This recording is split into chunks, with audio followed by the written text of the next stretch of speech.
책 주목. 책 주목에서 142번째로 읽어드리는 책은 조엘 비키가 편집한 기독교적 삶의 아름다움과 영광입니다. 세상 사람들은 그리스도인의 삶을 이해하지 못한다. 그것은 그들에게 신비이다. 그리스도의 온전한 소유가 되어 그분 안에 온전히 거하는 삶이야말로 가장 아름답고 영광스러운 일이다. 그리스도 안에서 이루어지는 우리의 온전함과 복음에 대해 더 많이 알수록 우리의 삶 속에서 복음을 더 많이 경험하고 누릴 수 있다. 신앙생활에 문제가 있는 그리스도인들이 많다. 믿음이 매력을 잃고 초창기의 열정이 쇠퇴하고 환상이 깨어진다. 어떤 사람들은 기독교를 단지 하나의 신념으로 여긴다. 규칙으로 여긴다. 교리는 실천적 측면을 지니며 성경 말씀은 믿음의 삶과 밀접하게 연관되어야 한다. 복음 안에는 삶을 올바른 길로 이끌고 활기차게 만드는 능력이 있다. 기독교가 힘들고 단조롭게 보이는 이유는 그리스도인들이 이 복음을 무시하는 탓이다. 삶의 모든 것을 정확히 그리스도께 초점 맞춰야 한다. 그리스도와 그분의 십자가와 복음이 우리의 삶에 영향을 미쳐야 한다. 복음이 믿음의 실천을 이끄는 초점이 되어야 한다. 복음이 모든 죄를 가로막고 경건의 길을 보여줄 수 있어야 한다. 우리는 그리스도의 신성과 인성을 통해 그분의 온전하심을 경험할 수 있다. 그분과의 연합을 통해 신자들은 그분 안에서 온전해질 수 있다. 우리는 죽었고 우리의 생명이 그리스도와 함께 하나님 안에 감추어졌다. 죽었다는 말은 육체적으로 살아있는 사람들을 향해 말하고 있기 때문에 이 죽음은 뭔가 영적인 것, 즉 신비로운 것을 의미한다. 예수 그리스도와의 연합을 의미한다. 신자들이 그리스도의 죽음에 연합했다는 의미이다. 우리가 그의 죽으심과 합하여 세례를 받음으로 그와 함께 장사되었나니 우리의 옛사람이 예수와 함께 십자가에 못 박힌 것은 한 사람이 모든 사람을 대신하여 죽었은즉 모든 사람이 죽은 것이다. 그분은 우리를 대신해 죄의 형벌을 당하심으로 우리의 죄책에서 자유롭게 하셨다. 그분은 우리를 대표하여 머리로서 우리를 대신하셨고 그로써 우리는 그분과 연합했다. 그리스도께서 죽으셨을 때 그분의 백성이 모두 그분과 함께 죽었다. 하나님은 신자들 곧 그리스도의 기업으로 선택된 사람들이 자기 아들 안에 있는 것으로 간주하신다. 십자가에서 죄의 대가가 온전히 치러졌고 죄와 우리의 관계는 단절되었다. 그리스도와 함께 십자가에 못 박혔다는 것은 곧 그 사실의 근거에 죄와 옛 삶을 바라봐야 한다는 것을 의미한다. 그리스도의 험한 십자가를 통해 바라보면 우리 앞에서 온갖 매력을 뽐내는 죄가 그 모든 매력을 잃게 된다. 아이러니하게도 우리는 죽었지만 우리의 생명은 그리스도와 함께 하나님 안에 감추어져 있다. 이 신비로운 죽음은 생명 없는 시체를 남기지 않는다. 그리스도와의 죽음과의 연합은 항상 그분의 부활과 생명과의 연합을 포함한다. 그러므로 우리는 그리스도와 함께 다시 살리심을 받았다. 그리스도는 지금 하늘로 올라가 계시지만 우리도 그분 안에 하늘에 있다. 하늘의 권세가 우리 가운데 있는 것이다. 그러므로 우리는 위의 것을 찾아야 한다. 규칙적인 습관으로 생각을 주님께 고정시키라. 보물이 땅이 아닌 하늘에 쌓아두는 것처럼 우리의 생각도 땅의 것을 향하지 않고 하나님을 향해야 한다. 왜냐하면 예수님보다 더 귀한 보물은 이 세상에 존재하지 않기 때문이다. 우리는 위의 것을 생각해야 한다. 영의 생각은 생명과 평안이고 육신의 생각은 사망이다. 올바른 생각이 올바른 행동을 낳는다. 따라서 신자는 그리스도께서 계실 뿐만 아니라 보좌에 앉으신 그분과 연합한 신자가 거하는 하늘의 것들을 생각하는 습관을 길러야 한다. 생각이 작용하는 방식을 묵상해보라. 습관적인 생각은 뇌의 경로를 형성한다. 우리가 뇌에 새겨야 할 내용은 오직 그리스도와 그분의 복음이다. 생각이 신령해질수록 우리의 삶에 유익한 것이 많아진다. 성화의 부정적인 측면은 죄에 대한 죽음에 초점을 맞춘다. 그분과 연합함으로써 법정적 차원에서 죄에 대해 죽었다. 또한 그런데 우리는 부활의 생명을 통해 그분과 연합함으로써 실천적 차원에서 죄에 대해서 또한 죽어야 한다. 우리 몸의 지체를 죽여야 한다. 땅에 있는 지체다. 지체는 대개 물리적인 팔다리나 신체의 기관들을 의미하지만 여기서는 일종의 환유법이다. 우리 안에 있는 것 가운데 세상에 속한 것, 곧 죄의 성향을 지닌 모든 것을 의미한다. 바울은 이것을 옛사람이라고도 했다. 우리는 옛사람, 즉 자아에 대하여 죽어야 한다. 이 죽음은 자연적으로 이루어지지 않는다. 그러므로 mortify, 죽여야 한다. 죽여 없앤다는 의미이다. 자살이다. 이 표현은 격하고 노골적일 뿐만 아니라 다소 충격적이기까지 한다. 하지만 영혼의 영적 싸움을 위해서라면 죄를 짓게 만드는 지체를 잘라내버려야 한다. 그리스도께서 우리를 위해 죽으셨고 그분 안에서 우리도 죽었기 때문이다. 악한 습관들을 누더기 옷을 벗어버리듯 벗어버려야 한다. 목욕하고 나서 더러운 옷을 다시 입으면 목욕을 다시 해야 한다. 죄를 죽이는 것이 필요한 이유는 죄가 하나님의 진노를 초래하기 때문이다.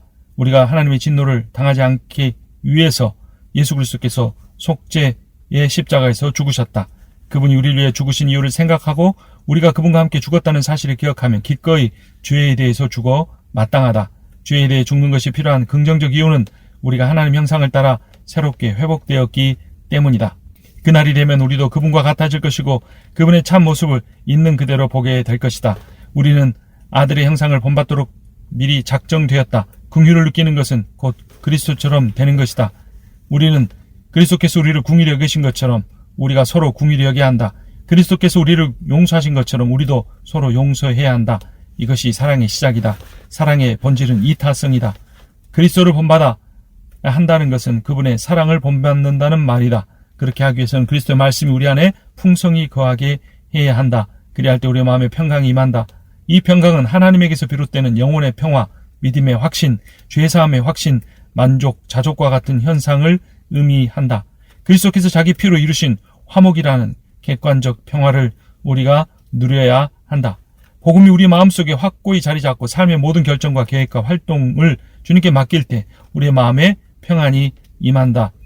감사하는 자가 되라. 지속적이고 습관적인 감사를 우리가 누릴 때 우리의 마음에 평안이 있다.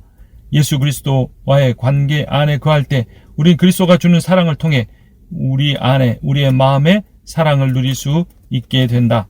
우리의 구원을 위해 삼위일체 하나님이 협력하신다. 성부께서는 사랑하시고 성자께서는 특별히 은혜를 부어주시고 성령께서는 특별히 위로를 베푸신다. 이것이 주일마다 행해지는 축도의 본질이다.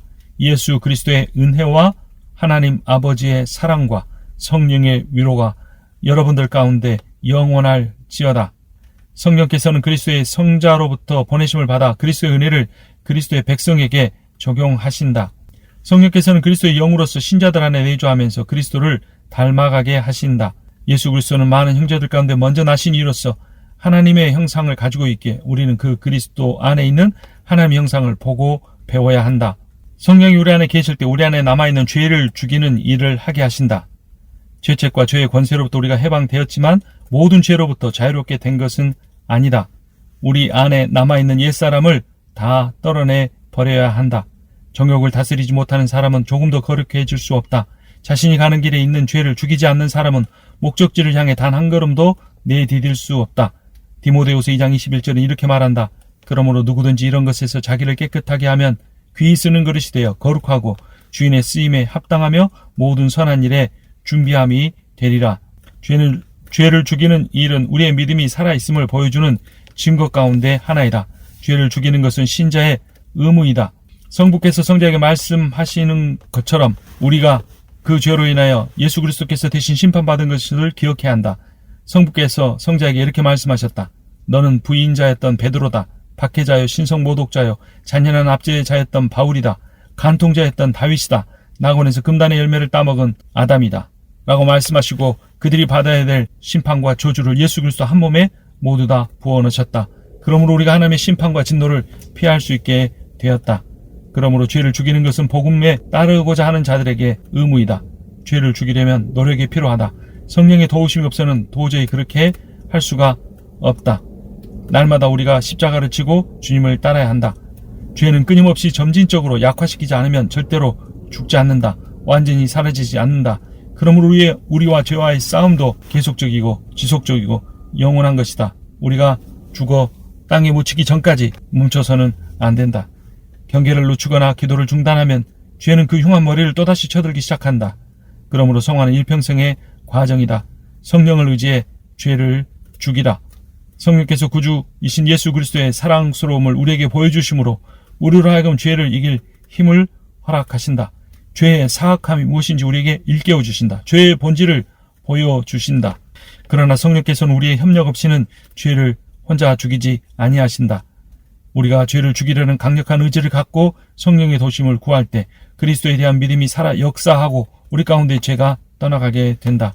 그리스도를 굳게 신뢰하라. 그분은 죄를 죽이는 능력자이시다. 또한 성령을 의지하라. 바울은 두 종류의 사람을 말한다. 영의 생각을 하는 사람과 육신의 생각을 하는 사람이다. 이 둘의 차이는 삶과 죽음만큼 분명하다. 육신의 지배를 받는 자들은 하나님과 반목한다. 그들의 운명은 영원한 사망이다. 그러므로 육신적인 걸 생각하지 말고 영적인 것을 생각해야 한다. 영의 생각은 성령에 의해 새로워진 생각의 실제적인 활동을 의미한다. 성령의 생각을 갈망하라. 간절히 바라는 마음이다. 멀리 떨어져 보지 못하면 마음은 더 보고 싶어진다. 이거를 정감, 어펙션이라고 한다. 정감은 하나님을 맛보는 영혼의 미각이다. 생각의 만족을 가지라. 결혼식 날을 생각하면 저절로 미소가 지어지고 사랑하는 자녀들을 생각하면 흐뭇한 웃음이 나오듯이 하나님을 늘 묵상하고 생각하고 추구하라. 그리스도를 통하여 부어지는 하나님의 사랑은 아무리 많아도 물리지 않는다. 구원의 사랑은 바라면 바랄수록 더 많이 우리가 누릴 수 있게 된다. 우리는 물질적인 필요를 영적 진리보다 우선시하려는 경향이 있다. 주일만 하나님을 묵상하고 예배할 것이 아니라 우리가 일주일 내내 그분을 묵상하고 사모해야 한다. 하나님은 우리를 위로하신다. 슬프고 어려울 때 지친 영혼의 피난처가 되어주신다. 영의 생각을 하면 어려울 때도 그리스도를 바라보게 된다. 믿음이 없으면 우리 예배가 생명력을 잃고 냉랭해지게 된다. 그러므로 예배 때도 예배가 끝난 뒤에도 오직 그리스도를 묵상하고 그분의 사랑을 누리며 살라.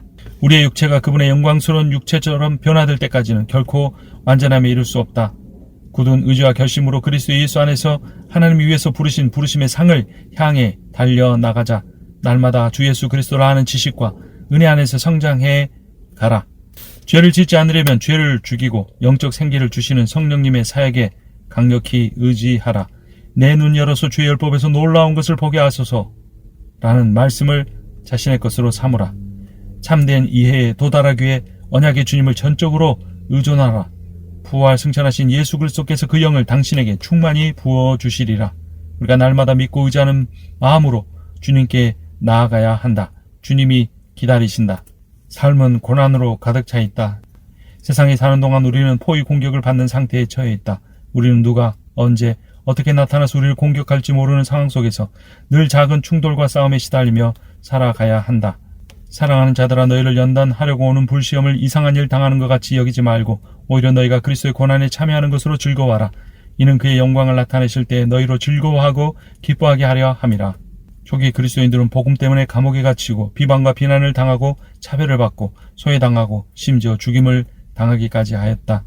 하나님은 보라, 내가 너를 연단하였으니 은처럼 하지 아니하고 너를 고난의 풀무불에서 택하였노라고 말씀하셨다.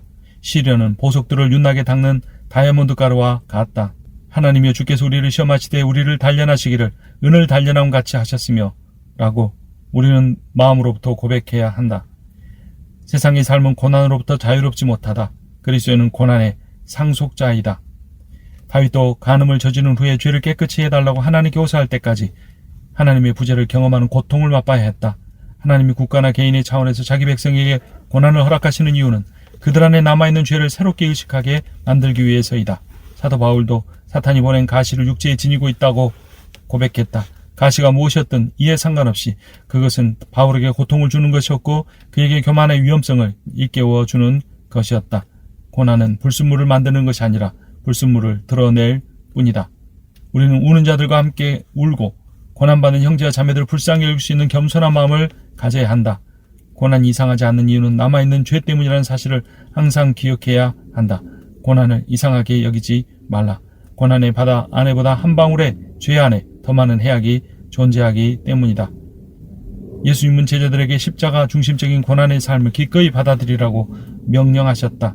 그리스도께서 요구하실 때 언제라도 자신의 짐을 질 준비를 하고 있어야 한다. 이 세상에서 사는 한 시련으로부터 자유롭기를 기대하지 말라. 그것을 바꾸려고 애쓰지 말라. 그 이유는 시련을 통해 내 마음의 교만을 극복하는 일이 가장 중요하고 꼭 필요하기 때문이다. 고난의 용광로야말로 그리스도를 본받는 삶의 진정한 실체이다. 고난에 대한 불평은 하나님과 그분의 성품을 거스르는 것이므로 우리는 불시험을 이상히 여기지 않아야 한다. 욥은 고난이 닥쳤을 때 처음에는 인내했지만 시간이 지나면서 차츰 고난을 이상하게 여겼다. 그는 친구들로부터 비난을 받고 의지가 약해지자 하나님을 의심하기 시작했다. 급기야는 자신의 생일을 저주하기까지 했다. 그러나 하나님은 고난을 겪는 자가 자기 백성들과 함께 계시므로 불시험을 이상하게 여기면 안 된다. 네가 물가운데로 지날 때 내가 너와 함께 할 것이라. 강을 건널 때 물이 너를 침몰하지 못할 것이며 내가 불 가운데로 지날 때 타지도 아니할 것이요 불꽃이 너를 사르지 못하리니. 하나님의 계획은 우리를 해치거나 파멸시키기 위한 것이 아니다. 영광로가 금을 은을 더 순수하게 만드는 역할을 하는 것처럼 하나님은 고난을 통해 우리를 순수하게 만드시고 하나님의 사역을 맡겨주신다. 고난받는 마음은 고난 속에서 하나님께 더욱더 가까이 붙어있기를 원할 뿐만 아니라 그분의 매서운 징계를 정당하게 여기고 그것이 의롭고 거룩한 처사임을 인정하는 은혜로운 마음이다. 당신의 의사이신 주님은 당신을 죽이는 것이 아니라 죄로부터 깨끗하게 하시는 분임을 확신하라. 그분은 자신을 상하게 하셨다가 다시 싸매주는 의사로 일컬으셨다. 상처를 절개하는 것은 환자를 죽이기 위해서가 아니라 치료하기 위해서이다. 책 주목이었습니다.